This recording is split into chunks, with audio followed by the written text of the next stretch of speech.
Greetings from the Long Island Sound podcast. Welcome to the show. Please rate, review, and comment on the show, and call our listener line and leave a message for our guest. Dial 631-800-3579. All right, enjoy the show. Thanks for joining us for the Long Island Sound podcast. Each week we explore new music and dive deeper with the artists and their stories behind the music. Please subscribe and rate and review us wherever you stream this podcast. Here's your host, Steve Yusko. I've heard it said, when language fails, music speaks. In this episode, we hear Josie Bello's music, loud and clear. We'll hear 3 of her songs which speak about moving forward and the lies which divide our nation. This folk singer-songwriter calls herself a late bloomer, but her music could not be more timely. Have a listen to her song, Can't Go Home.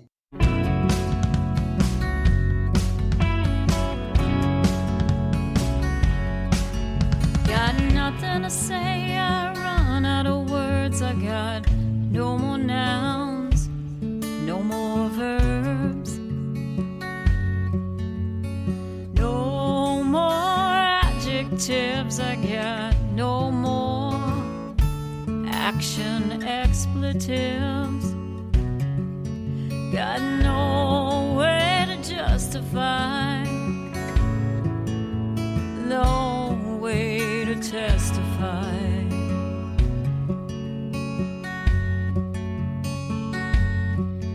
Got nowhere to run, I run out of places. Get no relief in seeing new faces. No sunny day or walk on a beach is gonna put the past within my reach.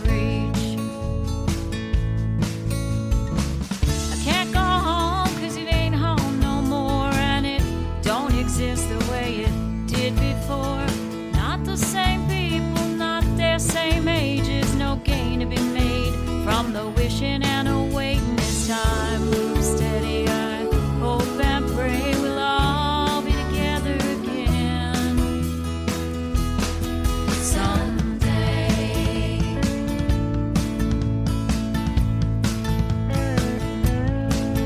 Got nothing to do,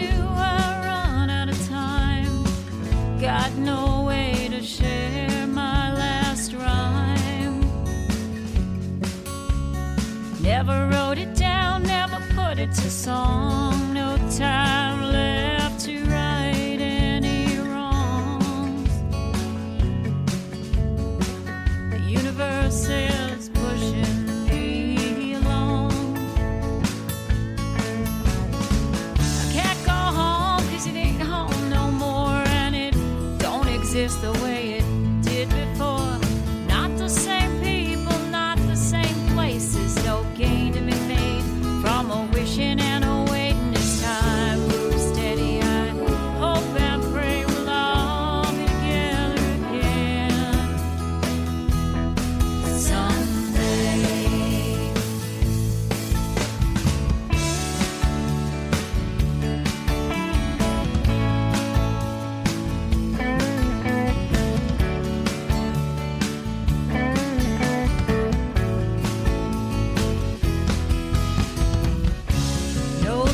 Filled walk along a shoreline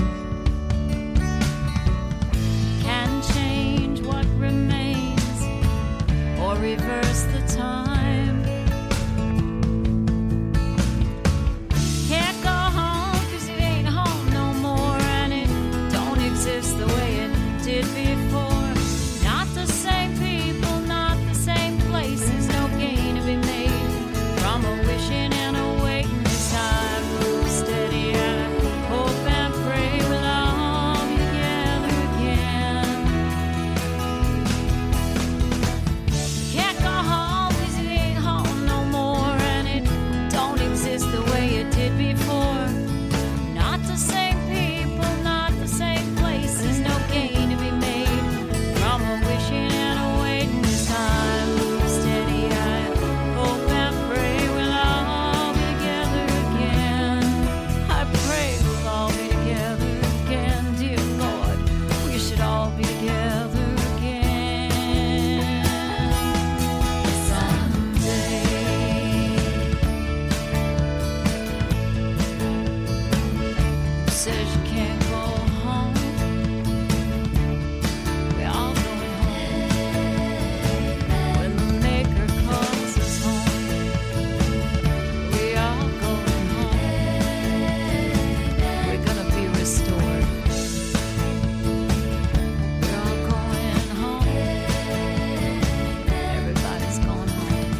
Josie Bello's music streams straight from the heart. Born in the moment of our times, fortified with lessons to be learned, bringing joy to the soul, easing the troubles of our day. Her thoughtful songwriting is emotional and personal. I found the call of a prayer and a hope meant for healing. Josie draws from many genres as we look to discover the artist behind her music. I'm so happy to welcome Josie Bello to the Long Island Sound Podcast. Welcome, Josie. Good to have you. Thank you. That was such a lovely introduction. I don't know if I deserve such a great introduction. Yeah, we'll see. We'll let the audience be the judge of that. How's that? Okay. Fair enough. So, Josie, you hail from Huntington, but originally from Queens, as I looked up your website. And you know what I found interesting was that you hit the coffee circuit, so to speak. So maybe tell us a little bit about that, and then we'll turn the pages back and talk about some other things, how music found you. How's that? Frank, my husband, was playing in coffee houses when he was in college, and he started to want to play guitar again. And he was playing and singing and stuff, maybe about 7, 8 years ago. And then I started playing and singing with him. But I told him I wanted to take guitar lessons, and that's how I met Mike. Wow. So you picked up a guitar a little later in life then? Yeah, I'm a very late bloomer. Hey, I'm the same way. I picked up the guitar when I'm 61 now. I picked up guitar probably when I was like 25, and then I put it down for 10 years because it was too damn hard. And, it is hard. I put it down recently. I can't. It's too hard.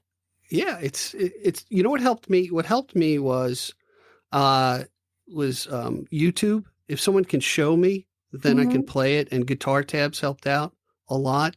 And it was kind of like solace time for me. And I'm horrible. That's why they're hanging on the wall behind me and not my hands.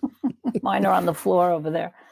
But but I'm comparing myself to two really great guitar players, Mike Nugent and my husband.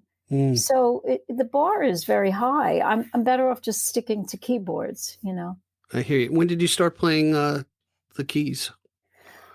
Well, when I was little, I wanted to take guitar lessons, but my parents said, no, you take accordion lessons. Ooh. And that's, they got me a big book of Italian songs, and I had to work my way through them with my accordion teacher.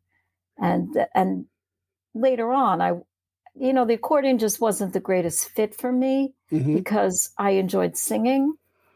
And so I asked my parents to get me a piano, and they did. And nice. I was kind of self-taught on the piano.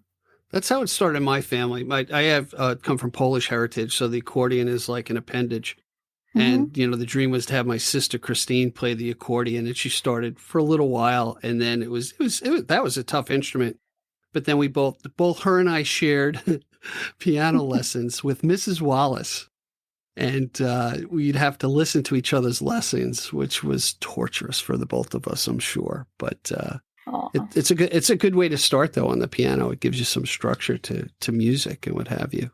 Yeah, I think all kids should take some kind of music lessons. I think it's good for them. I think like now I've noticed a lot of people sort of revisiting the instruments they played when they were younger, and it becomes like a hobby in middle age. Right. It's funny you mentioned that because I was lamenting about any of the cutbacks in the schools. They tend to cut the arts right away. And I saw this news article, I think it was on News 12. And this teacher had a great line. She said, "When language fails, music speaks." Wow. And it kind of hit my heart when I heard about that. And it's also one of the things that I'm really admire people like yourself who take the muse and develop a song out of it and speak the words that I don't speak, and kind of bring things to the forefront. So maybe that's why I do the podcast, because I really admire what you do and how you bring the muse or the thought or the inspiration and bring it to a song. Do you want to explore that at all? How, your approach to songwriting? Well, it usually starts with a thought that I have, something that I want to, a feeling or words that I want to put out there. I've always been a writer. I was a grant writer, and I wrote a lot of corporate stuff. And I just wanted to write something that was more meaningful. And I kind of found that in songwriting. And as soon as I learned a few chords on the guitar, I started to sing my own songs. They just, they weren't all good. And I write a lot of songs. Most of them are not, really recordable or something you would share out. But I find that it's very therapeutic to take something you're thinking about and write about it and put it in sort of a song form. Mm-hmm. And I love singing. So, it just all kind of came together when I started strumming the guitar. I hadn't written a song before then. Yeah, it's interesting because learning other people's songs, or for myself to do cover songs, I have a list of that I go through that I think I can do, is strenuous to try and do. But then I can imagine you where you pop out, 3-chord thing and start throwing your thoughts around. That's easy. And you know what? It keeps it in your mind to expand upon it, I would assume, That's exactly correct. Now, coming into the show, we heard the song Can't Go Home. Mm-hmm. Now, I got to tell you what kind of came into my mind, because I listened to every guest I have. I spend a few days devouring your music. And I kept one thing. I grew up in Levittown. And once in a while, I'll drive past the old house, to see how it's changed or the neighborhood's changed. And you brought out the sentiment of what you can't go back. I mean, it's the same. There may be a couple people there. They're different ages when you grew up. You kind of pull out in the song, there's no going home. And it just created this picture of reminiscing and sadness at the same time, that you can't go back. So, because it's not there anymore, Yeah. It's just not the same. And, the pizzeria you used to hang around in is now like some Dunkin' Donuts strip mall or something. And it's just kind of like, it's just not the same. And what brought that song was written the morning that my husband closed on a family home. Okay. The home he grew up in. His mom had to go live with his sister. And we had been going back and forth to Sheepshead Bay to to get the house ready for sale. Mm-hmm. And I had to go through my old neighborhood to get there. And, we both had these sort of periods of reminiscing about, wow, that's changed and this has changed. And when he closed on the house that morning, when he left to go there, I wrote the song in sort of one spot, just all in one shot. And when you think about it, talking about being therapeutic for you, it helps you run through the emotions of it, to bring to, I don't know, maybe some sort of closure, I would think. Those things, those of us who grapple with unresolved emotions, are handicapped that we aren't like you in order to drive it out. And yet I would think, when you either hear it or sing it, it brings those emotions back to a certain degree as well. Well, if I'm performing it, I think it's a good idea to reconnect with what originally got me going on the song. I think it helps the performance, but I also think that anytime you can have a feeling and put it, somehow attach words to it and help it make sense, it helps it make sense for you. And then when I'm lucky enough to be able to write songs and people can connect with them if they do, and it helps them make sense of some similar feelings. So it's kind of cool. It's very therapeutic, but it's not just therapeutic for the songwriter. Right. It's therapeutic if people are connecting to it and are helping to develop some language to explain their feelings. Right. Now, let me ask you this. This maybe come from left field. So you're playing alongside of Frank early on, playing the keys. Tell me about the first time you went out on your own and did a solo gig. How was that for you? And there's this look of fear. Well, I mean, my goodness, I'm not primarily a musician, but earlier this year I was invited to a songwriter showcase. Okay. And yeah, and I did it completely alone. Just me and my keys and two other songwriters. And I was scared, but I was excited by the challenge. Now, was that out in Eastatocket by chance?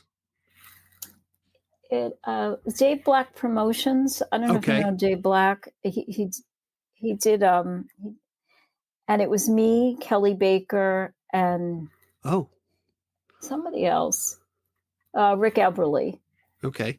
So I felt like they were both pros, and I was not, but it all worked out pretty good. And then before then, I had done the Hard Luck Cafe, which is the Huntington Folk Music Society. Okay. And they used to have shows pre-pandemic where they would highlight one or two songwriters. And I was paired up with Hank Stone, and he helped me out. He played along with me. He accompanied me on my stuff, and that was very helpful. But the Dave Black show was the first time I ever got up by myself and played and sang. And also I started to do that at open mics, to try to learn how to get up in front of an audience without shaking and being terrified. And, right. I mean, if you do something enough times, if there's enough repetition, you can get used to anything. Right. But it's nice too. And I found this with the musician community is everyone is your cheerleader and wants to see you succeed, and they're happy to help you along. That's what I found, which I think it's great at least for me to interview this community, because everyone has really been very generous with their stories and their music and introducing me to other people, which is always a lot of fun. Hey, why don't we do this? Let's take a quick break. And when we come back, I'd like to talk about, what happened with COVID, because you started pre-COVID getting out there. And let's talk about some of the things you did online, and we'll talk about that. So hang with us, everybody. We'll be right back with Josie Bello. At the Long Island Sound, we're much more than a podcast. We're building a community. Please go to gigdestiny.com. Check out all our social media links. Subscribe wherever you listen to the podcast. Please comment. Call the listener line. Tell us what you think, what questions we should ask, who we should have on the show. And most of all, we thank you for your generous support. And remember, support the artists who are guests on the show. Now back to the podcast. Hey, everybody. We are back after that short break with Josie Bello. And what I wanted to really talk about is I believe the impact of COVID and the quarantine has had a silver lining to it in some aspects and some really tough times for musicians. So you started, Josie, gigging out prior to COVID. How did, when things got shut down, how did it affect you creatively and so on? I did start gigging before COVID, but right before COVID. Okay. It took a lot for me to get up on a stage and play and sing in public. Sure. And so I found I was just sort of finding my courage, and everything shut down. And, Frank and I were invited to play several live stream shows, and that was scary, but not as bad as having live people in front of you. Just had a computer screen and you could just sort of, pretend there was no one listening. And then Linda Sussman had reached out to me and said, let's do a live stream. Let's us do a live stream. Mm-hmm. And I said, you spend so much time preparing for those, and then they're gone in an instant. Let's do something that might have legs. Okay. So we decided, we talked about a name for it, and we came up with the name Song Break. And every Sunday morning, we did a very brief song swap. She did one, I did one. Mm-hmm. And, we had this little thing going every week during COVID, every Sunday, because I had stopped going to church because I was terrified of getting sick. So Sure. my Sunday mornings were free all of a sudden. And as COVID has eased off and we're not at home anymore all the time, we've come to a once a month song break show that is more involved. We invite a singer-songwriter of some prominence, sometimes someone of national prominence.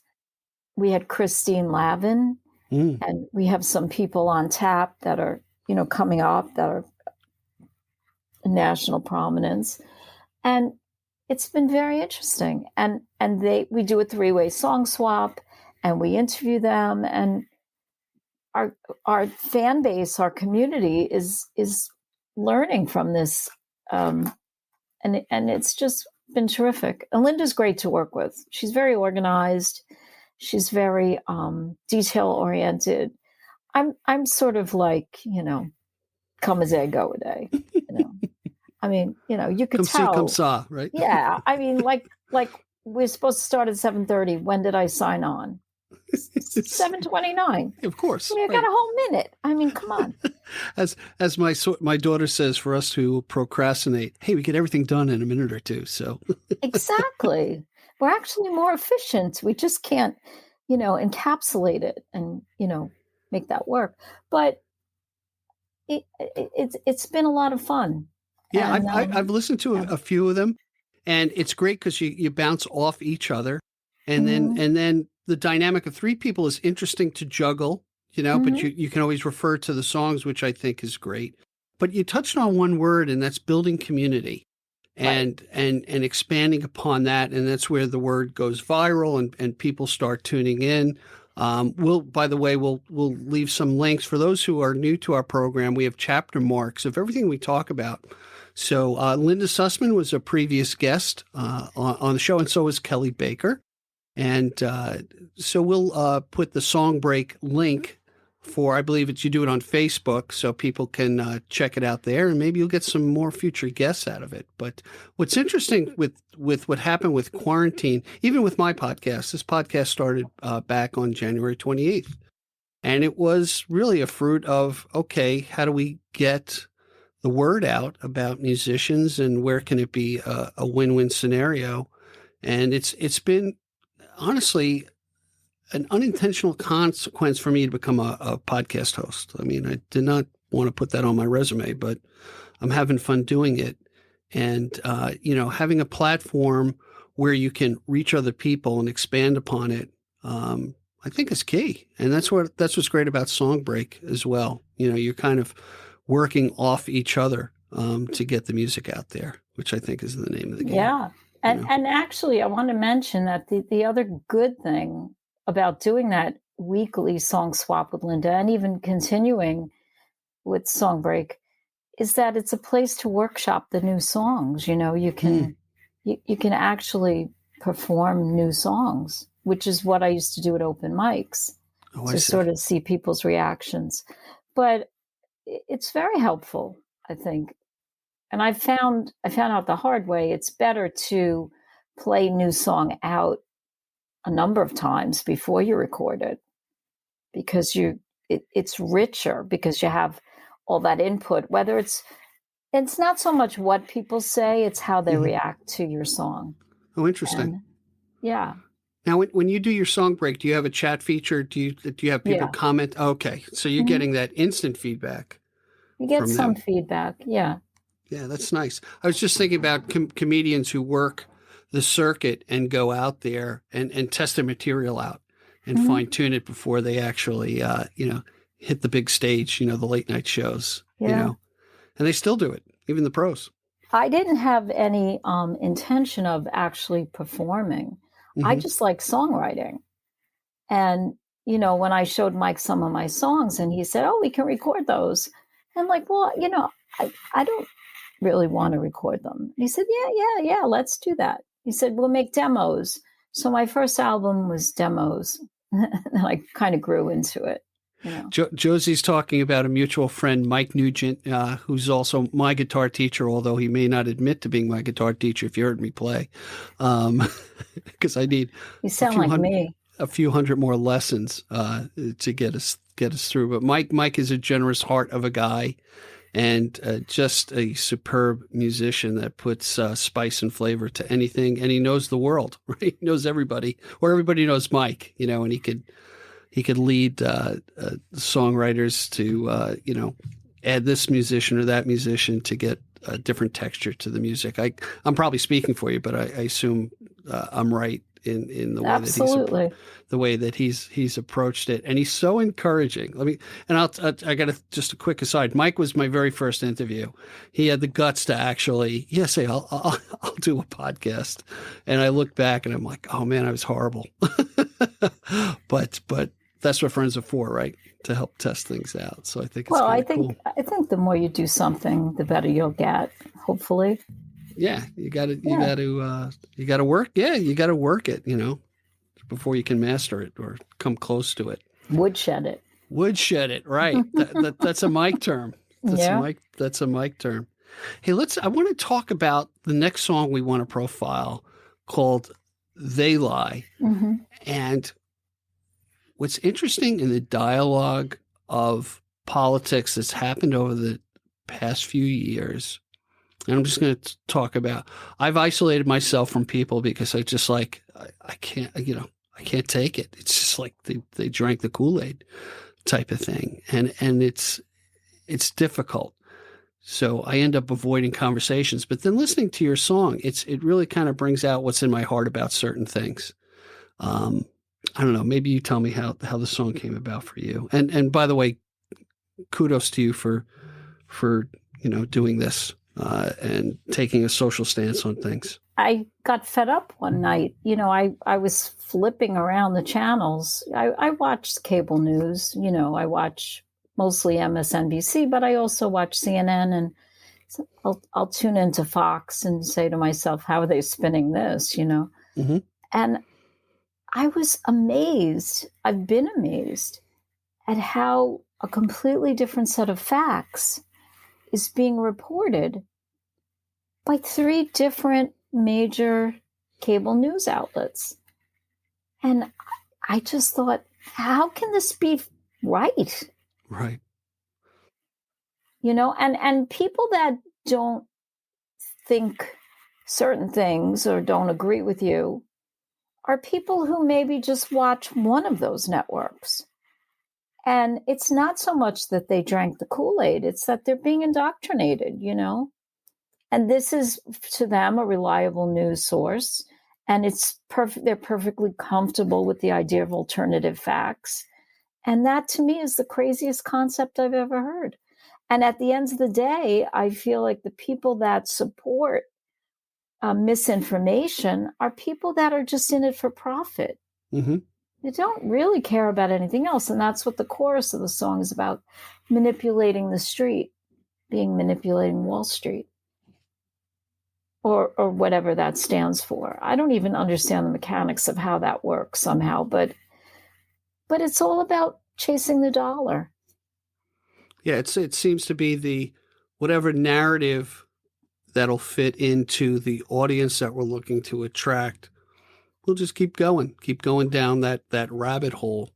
I think it all will come around, but it's good to hear music like this that points it out, and it's a great song. Well, let me just say though that's what has impressed me about folk music.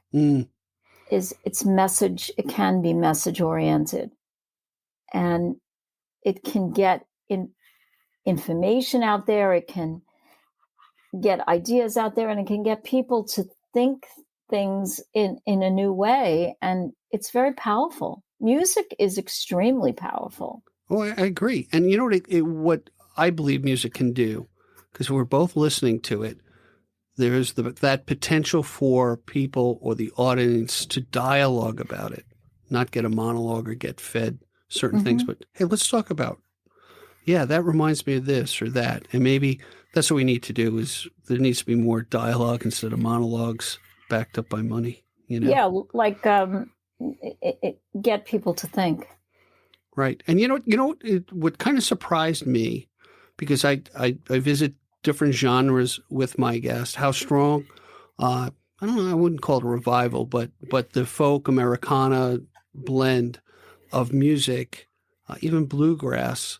Mm-hmm. There's that modern thread talking about what happened today, not what happened in the way out west, but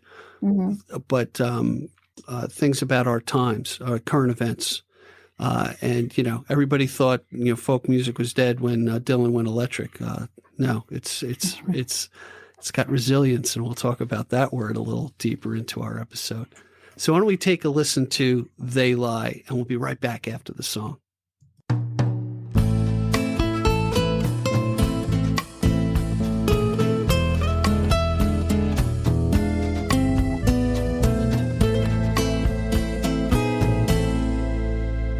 They think it's okay if you believe what they say. They walk around righteous every day if it's a lie, and you believe it.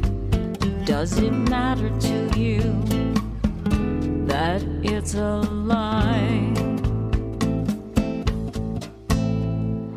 Fiction hangs in the air, a prediction will be a self-fulfilling prophecy. Does it matter to you that it's a lie?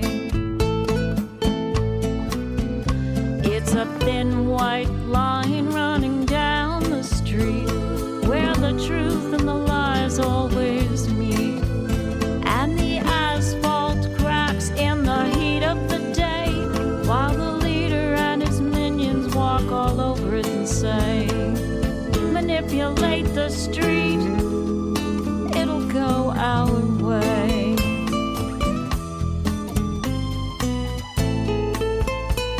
Deception works when perception rules, and then it becomes the truth. How does it feel to be played for a fool? Does it matter to you that it's based on lies?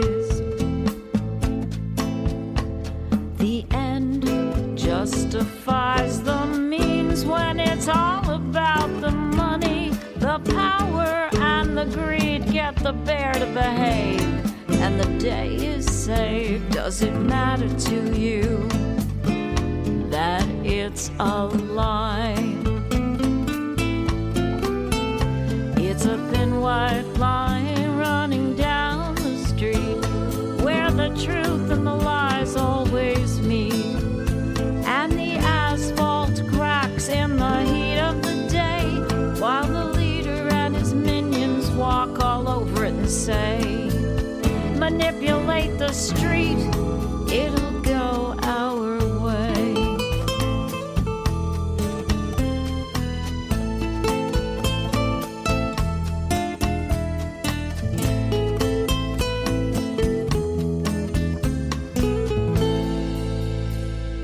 If they believe there's a judgment day, they believe they'll take lawyers to the grave, outsmart the devil, never have to pay. That's why they lie. It don't matter to them that they lie. Does it matter to you that they lie?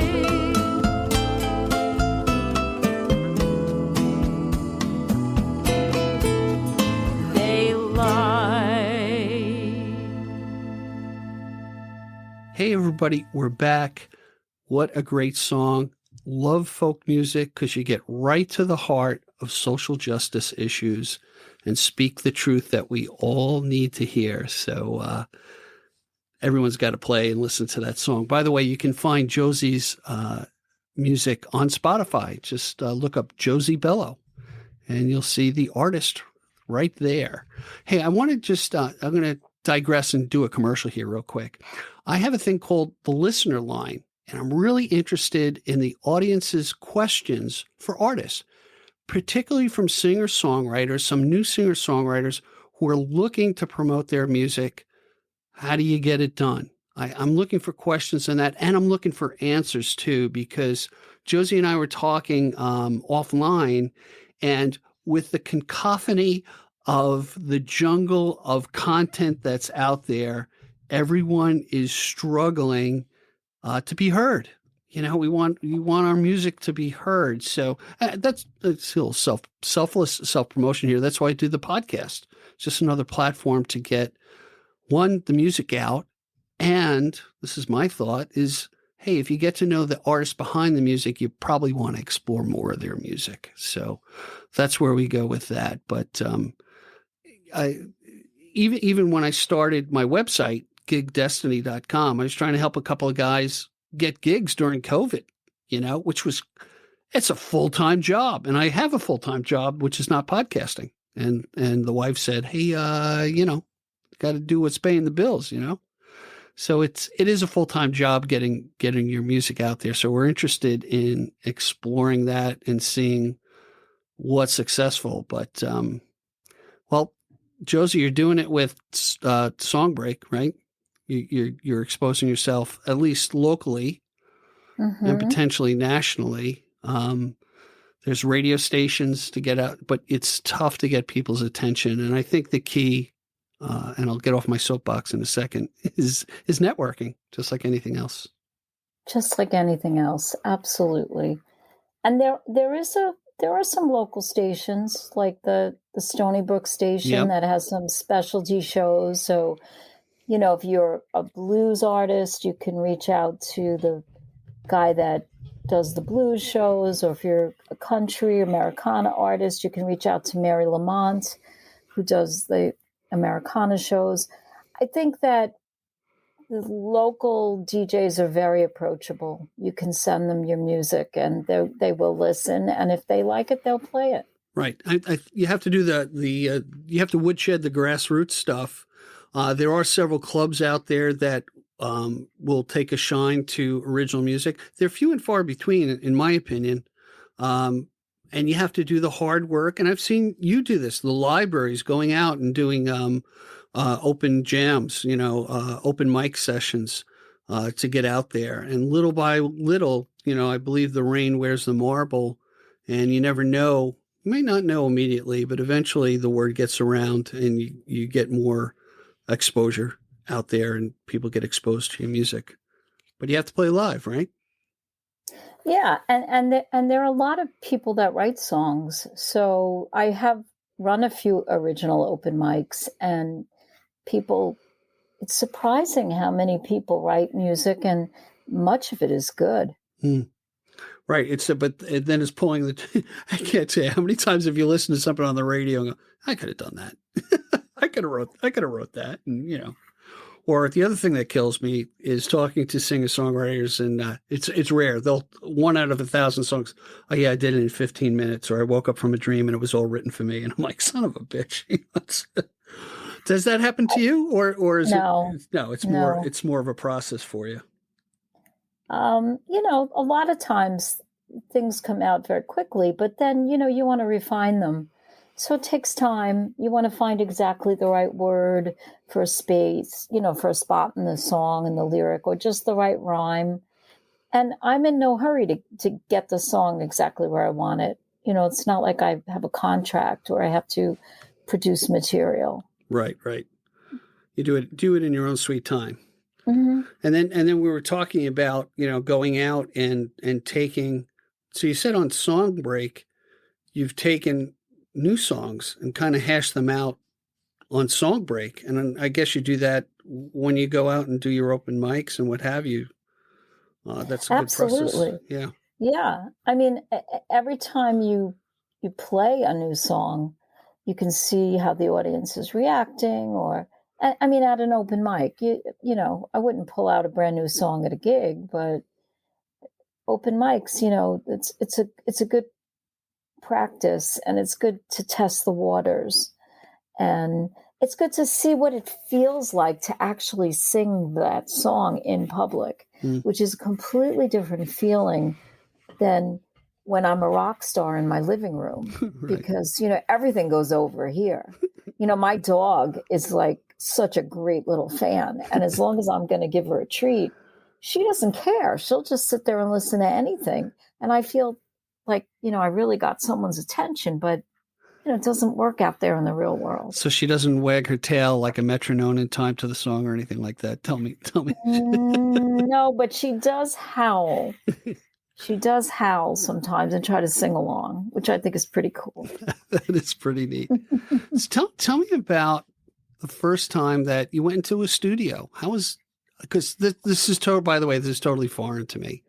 And I'm sure it's different with a lot of people, but you go into the studio with Mike Nugent, what do you do? Do you send him the song first? I mean, explain the process to a neophyte like myself? Well, I think it's a little different for me because Mike was my guitar teacher. So as I was developing a song, I would, sing it for him. Mm-hmm. And the lessons were right there in his studio. So I was kind of used to the terrain. Mm-hmm.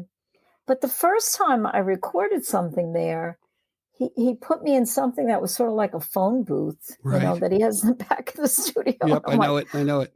I'm like, I have to sit in here? And he's like, yeah, you have to sit in there. We have to isolate the sound or something. I don't know what he was talking about. Right. But I thought that was a little weird. But like now it's a little bit different. The setup is, he's behind glass and I'm on the other side and he can conduct, he'll conduct me. Okay. Tell me when to come in. And he gives all these things. It's very helpful, actually. Mm-hmm. He's a very good conductor, Kudos to Mike, the conductor. So when you put that song together, is he now are you in the room with other musicians when you kind of knock out the final version of the song, or are they being plugged in separately? Well, I get a kick out of some of the album reviews that talk about my band because my band is Mike. Okay. So Michael, so everything is kind of like, I did Happy Independence Day with my band. We did play together. Okay. To record that one. And that one came out really good. I think there's a different dynamic when you're overdubbing as to when you're all playing live. So yeah, even through the COVID, I was amazed by the different Zoom bands, where people are playing, in the Brady Bunch, 9 corners, mm-hmm. And putting it together. It's interesting. It's interesting to, like you had mentioned about Song Break, about, you're playing to the camera, which is kind of feel kind of odd, but we're all used to playing. I play in my office, and hear the occasional, sighs from my wife down in the kitchen going, oh my God, he's off key again. Well, you're playing to yourself though, because you're watching yourself. It's kind of weird. Right. It's a very narcissistic kind of setup. And that's why I love it. Cause it's all about you. It's all about me. And it's my favorite subject. So I don't think when you talk about people in those Brady Bunch boxes, mm-hmm. you're talking more about programs like a cappella. Right. Zoom, you can't really play together. Gotcha. Yeah, because there's like a few seconds delay, or fractions of seconds, but you still can't play together. Yeah. Yeah. So like in this podcast, I get the MP3 of the songs from the artist and we play it. I plug it in post. However, there was somebody who which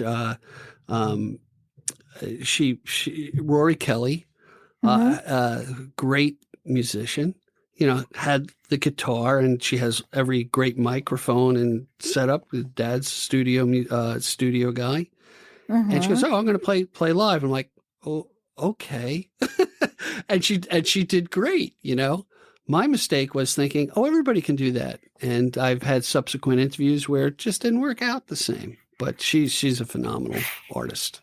Yeah, well, she knows her way around the tech. What I find, I mean, aside from all the millions of reasons why, Rory is terrific, mm-hmm. what I find amazing is that she can be entertaining by herself for an hour every week. Right. Like it's and I think she has a second live stream that she does. Right. She every does week. one on Monday, and I think, or Sunday and Monday, or Monday. Yeah. Yeah. And she's asked me to do Monday Night Muses, and I keep saying no, because I can't imagine being entertaining for a whole hour. And she's entertaining. She has things to say, and she's bubbly, and she's just, I really admire it. Sometimes I watch it, I'm just in awe of that. Hey, listen, we're going to be together for an hour or so. You're pretty entertaining to me, so don't sell yourself short. I mean, lady, come on. I mean, are you going to do Monday Night Muses with me? Are you going to come along? And she didn't invite me. There you go. Hey, yeah. Come to think of it, she didn't invite me. She didn't invite you. What the hell?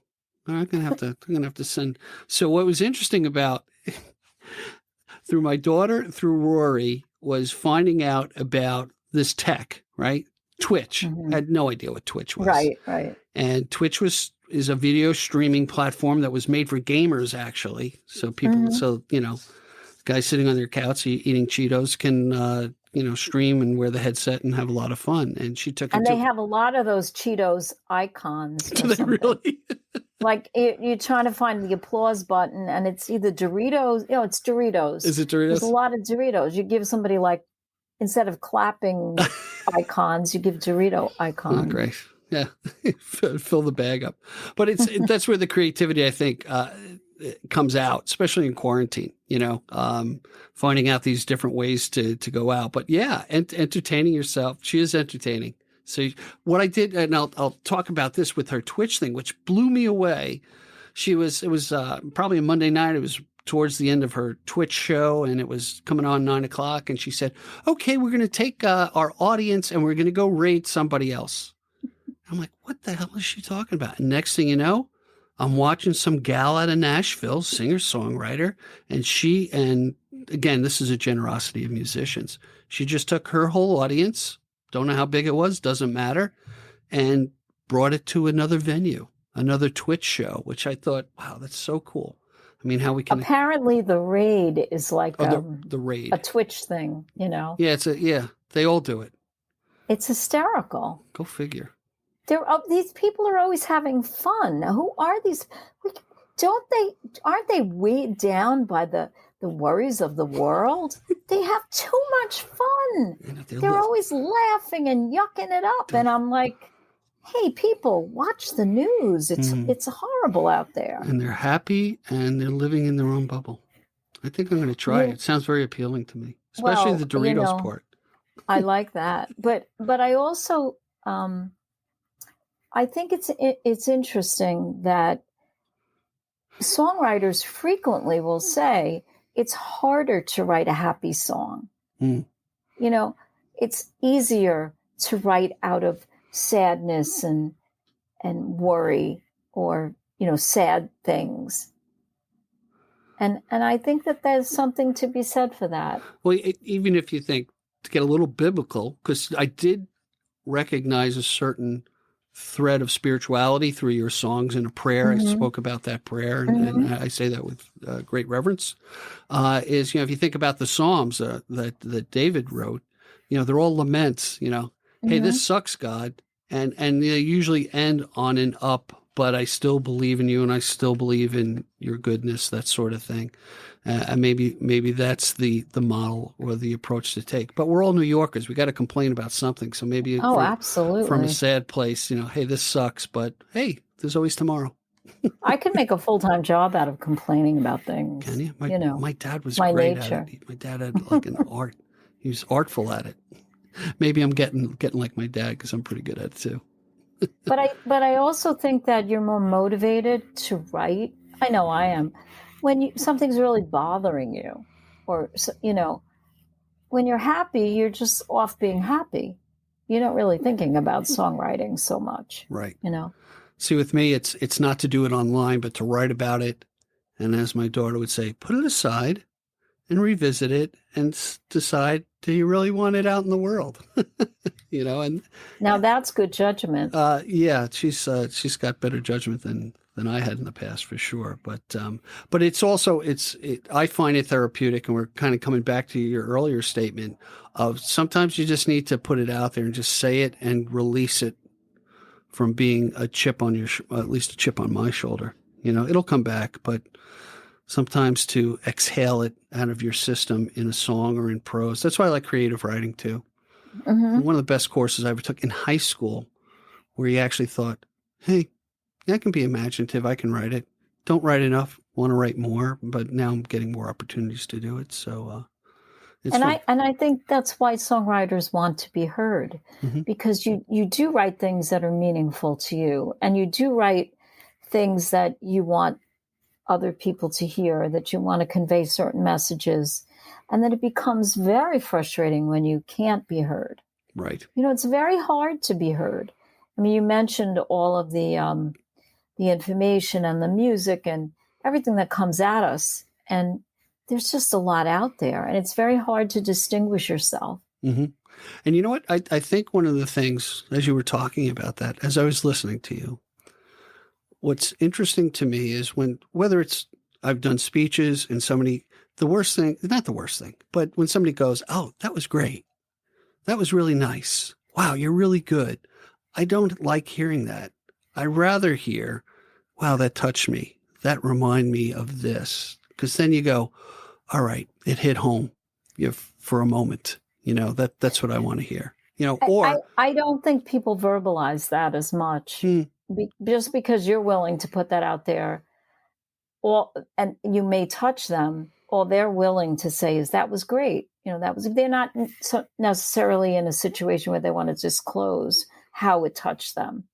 That's a good point. So sometimes you can really interpret those encouraging remarks as they did connect.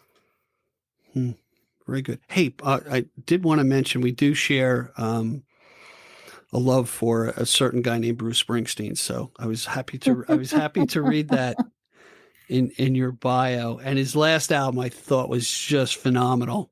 It was just great. I ate up every song.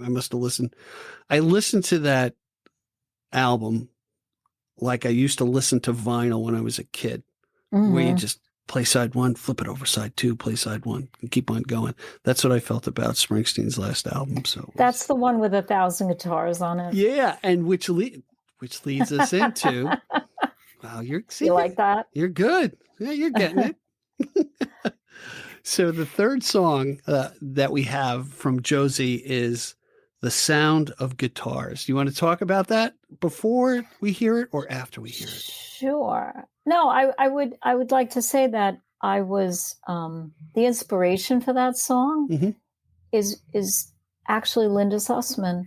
Okay. Just the fact that she has some of these powerful songs that are social justice based, mm-hmm. In terms of, and it just always amazed me, the power of the song, where you can, maybe you can't get people to sit down and read a whole book, right? But you can get a message encapsulated in a song, and they'll, eat it up. Mm. And she's really good at that. And there are others too in the folk world that I have been in awe of. Wonderful. All right, everybody, let's listen to The Sound of Guitars. We'll be right back after the song.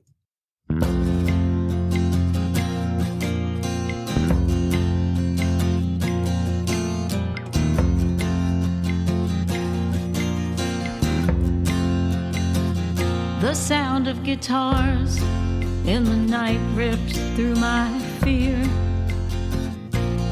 leaves me quiet. The sound of guitars, the sound of guitars, the sound of a movement, a call to action, set to music. The sound of guitars, the sound of guitars.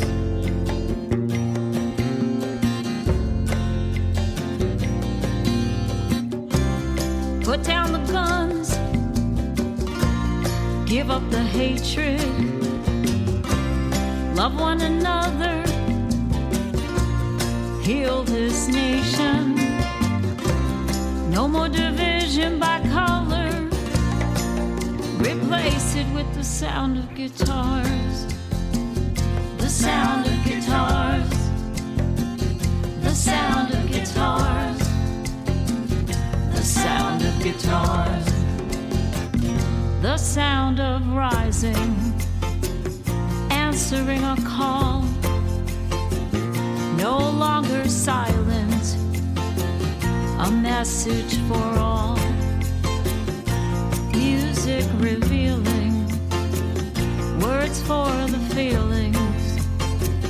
The sound of guitars. The sound of guitars.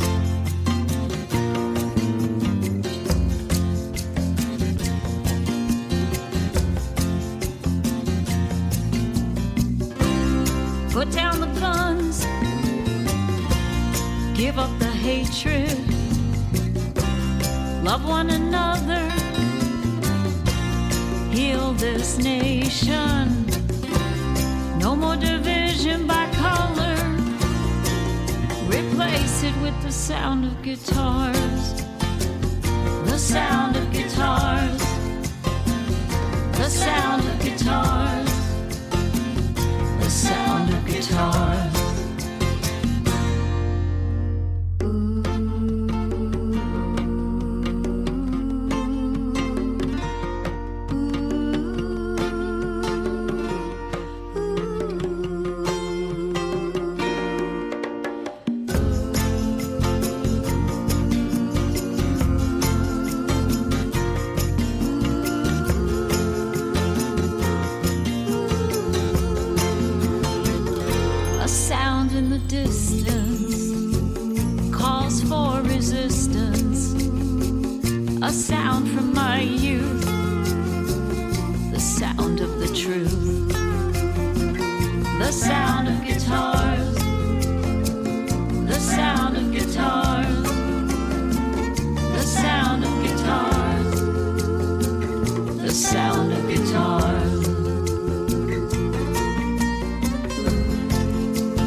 Everybody, we're back with Josie Bello.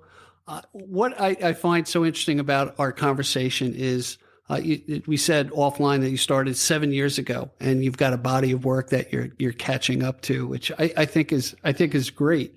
I mean, I lament the fact that I've written 10,000 pieces of songs and never really put more than a couple together. Mm-hmm. So maybe you'll be the influence to get me off my buttocks. I don't know. I have scraps of paper all over the house. It looks pretty clean from what I can see in the camera now. So, well, I straightened up a little bit. Yeah. Thank God. Oh, I know. There's nothing worse than talking to a singer-songwriter in a sloppy house. It just gets me upset and turns me off. That's all I got to say about that. There you go. Tell me one of my. I should tell you, and this is not a lie. One of my favorite things to do is housekeeping. I love organizing closets. I love cleaning. I love cooking. God. I'm really. You got to meet my wife, Debbie. She took the day off yesterday, which is rare. And I'm like, what are you doing? Well, Faith moved out. So, got to pack this stuff up. We got to move this on. Boom. We're going to put this on the marketplace. And I'm like, oh my God, you're exhausted. But yeah, she's cut from the same stone, so to speak. Organize. I like to iron. And she'll even admit, I'm pretty damn good at ironing. Wow. You're a handy guy to have around, aren't you? That because I do that and I know how to use the remote and some tech is the reason why we're still married. So I got that going for me. Ironing is a lost art with all the new fabrics that have come out that are just like have no wrinkles. And plus, it seems to be okay to wear wrinkles. It seems to be okay. Yeah. Yeah, I can't leave the house like that. I would get dressed down, literally and figuratively. Well, I've seen you in person. You're quite a sharp dresser. Thank you. All right, that's in perpetuity on recorded here, so I'm going to play that like 10,000 times on a promo. All righty, because it's all about you. Well, my favorite subject. All right, let's talk about you. What do you got coming up? All right. Fall Festival, Long Island Fall Festival. I will be hosting the acoustic stage. Me and Frank will be hosting the acoustic stage on Saturday of the Fall Festival, which is October 8th. And where is that? That is in Heckscher Park in Huntington. Great so place. We have a whole bunch of friends joining us who are going to take half-hour sets. And so we should have fun. Great park in the village of Huntington. A lot of history there too. And then the next day we will be on my band, which is Kid House Band. We'll be kicking off Scotto's Carnival stage, which is the main stage on the Midway, where all the rides are and stuff, and the food court. And so we'll be playing for an hour up there. Wonderful. And we'll list all this information in the chapter marks, and the audience can go to gigdestiny.com and go to live events, and you'll see Josie's gigs there and future gigs. So keep checking back. And I do want to do another plug for the listener line. So please call us with your comments and suggestions, and we appreciate all our audience members, and it's out of your generosity that we keep doing this. So, hey, Josie, it's really been my pleasure to have you on the show. And I end my show a lot like this. A good friend of mine says, hey, you know what? You can account for what's in your bank and what you own. You can never account for the time you have left. And the fact you gave me your time is precious. So I appreciate it. And I look to see you playing live out there. And thank you for having me. It's been a blast. All right. Take care, everybody. We'll see you soon. Thank you for joining us today. I appreciate the time you spent with us. Please subscribe and comment, and visit us at gigdestiny.com. Till next time, be generous with your joy, keep your spirits high, and let the music take you on a journey. Be well. Peace. Thanks so much for listening. Please rate, review, and comment on the show. We really love to hear from you. And call our listener line at 631-800-3579. Again, thanks so much. Be well.